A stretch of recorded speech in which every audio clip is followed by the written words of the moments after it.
মেধা ও রুচিশীল কাজ দিয়ে বলিউডে নিজের শক্ত অবস্থান প্রতিষ্ঠা করেছেন গুণী নির্মাতা অনুরাগ কাশ্যপ। দর্শকদের উপহার দিয়েছেন বেশ কিছু জনপ্রিয় সিনেমা। শুধু নির্মাণই নয়, ভালো অভিনয় করেন তিনি। 2024 সালে মুক্তিপ্রাপ্ত মহারাজা সিনেমায় অনুরাগের অভিনয় দাগ কেটেছে দর্শকের মনে। এবার জানা গেল বলিউড ছাড়ার ঘোষণা দিয়েছেন এই নির্মাতা। এরপর থেকেই অনুরাগের ভক্তদের প্রশ্ন, হঠাৎ কী হলো নির্মাতার? কী কারণে বলিউড ছাড়তে চাচ্ছেন তিনি?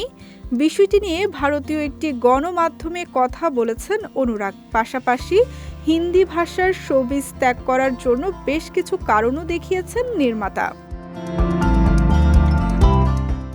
বলিউড ছাড়া প্রসঙ্গে অনুরাগ বলেন, বলিউডে এখন আর সৃজনশীলতার কোনো জায়গা নেই। সব কিছুই অর্থের দিকে চলে গেছে। চলচ্চিত্রের খরচ বেড়ে যাওয়ায় এখন সিনেমা তৈরি করা কঠিন হয়ে পড়েছে। কোনো সিনেমা নির্মাণের আগে থেকেই চিন্তা থাকে কিভাবে তা বিক্রি করা যাবে, আর এই চাপের মধ্যে সৃজনশীলতা হারিয়ে যায়। বলিউডের পরিবর্তে দক্ষিণী সিনেমায় নিয়মিত হতে চান জানিয়ে নির্মাতা বলেন, আমি দক্ষিণে যেতে চাই। সেখানে এমন পরিবেশ আছে যেখানে সৃজনশীলতার সুযোগ বেশি। এখানে যদি থাকা না হয়, আমি একজন বৃদ্ধ মানুষ হয়ে মরে যাব। আমি নিজের ইন্ডাস্ট্রির প্রতি অত্যন্ত হতাশ এবং খুবই অসন্তুষ্ট।